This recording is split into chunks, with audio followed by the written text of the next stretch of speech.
adventurers, travelers, and friends. I'm your host Rose, and welcome to Braggworthy Adventures. In today's video, I'm going to move past step 1 on how to plan your Braggworthy adventure, and we're going to talk about step 2. So if you saw my first ever YouTube video and my first video on Braggworthy Adventures, you'll know that the first step is figuring out where you want to go. Step 2, if we just want to jump right in, is how to fund your Braggworthy adventure. So you've decided where to go, but how are you going to get yourself there? This is when you really kind of put the idea into reality and start making those steps that you need to make to create the actual possibility of travel. I think when you make travel a priority, you can make it happen, but you do need money. That's true. You can't just walk out of your house and hop on a plane. They're going to ask for a credit card to get that ticket. So step 2 is very important because you have to figure out how you are going to afford your Braggworthy adventure. How much is it going to cost? And there are 5 factors to travel cost. The first one is how many people are traveling with you. Solo traveler is going to have a much different budget than a family of 6, that's for sure. The second one is where do you intend to go? Now you should have figured that out in step 1. You should have a little list of where you're hoping to go or where you're planning on going. Third question is how long do you intend to stay in each place? Now I mentioned in my first Braggworthy Adventure video that I want to stay in each place about 2 weeks.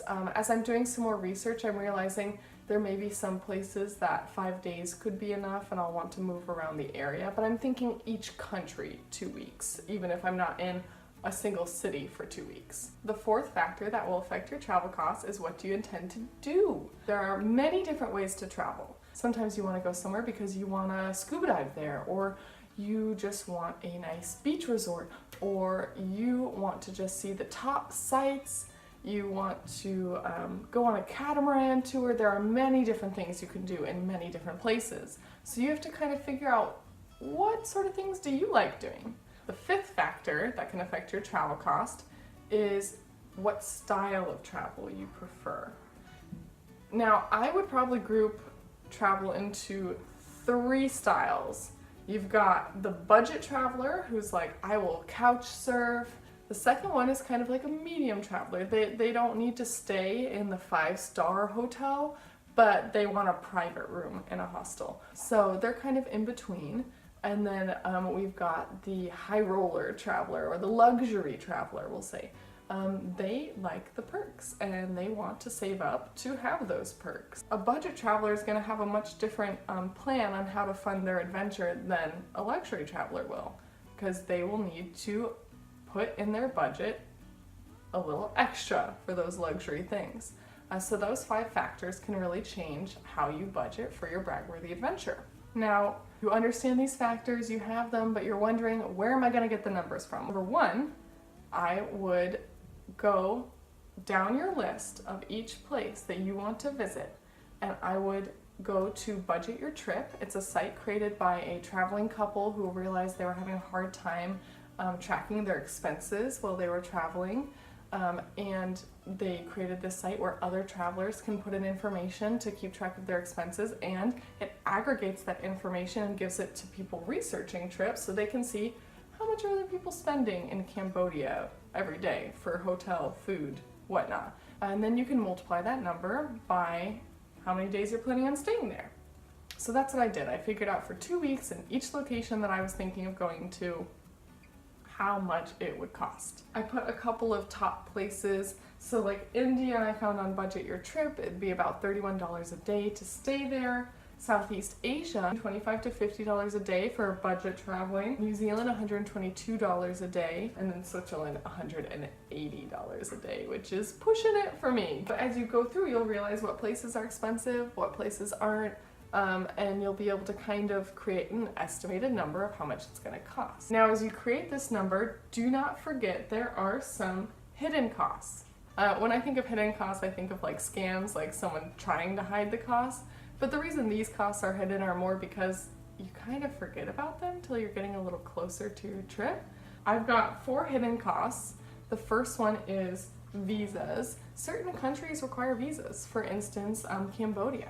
It's $30 for a visa there that you'll have to pay when you arrive. Some visas you need to get beforehand. We'll definitely do a lot more research on that, and we'll talk about that in these videos later. But just for this budget, keep in mind that there are visas at certain countries, and you may want to look up how much a visa costs for the countries you're going so you can plan that in your costs.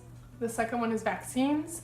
In certain areas, you may want to protect yourself from disease, and vaccines cost money.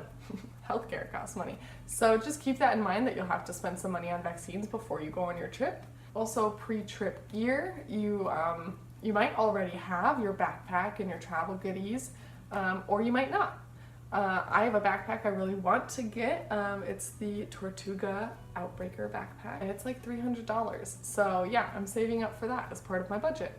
And the last one is souvenirs. I constantly forget about this. I'm like, oh, we're only gonna need money for food, hotel, here's the budget. And then I get there and I see something and I'm like, I want to take something back with me to help me remember this awesome place. For instance, when I was in Costa Rica, I saw this gorgeous wooden coaster and I just had to have it. You may want to just add a little bit extras for souvenirs just to give yourself some cushion.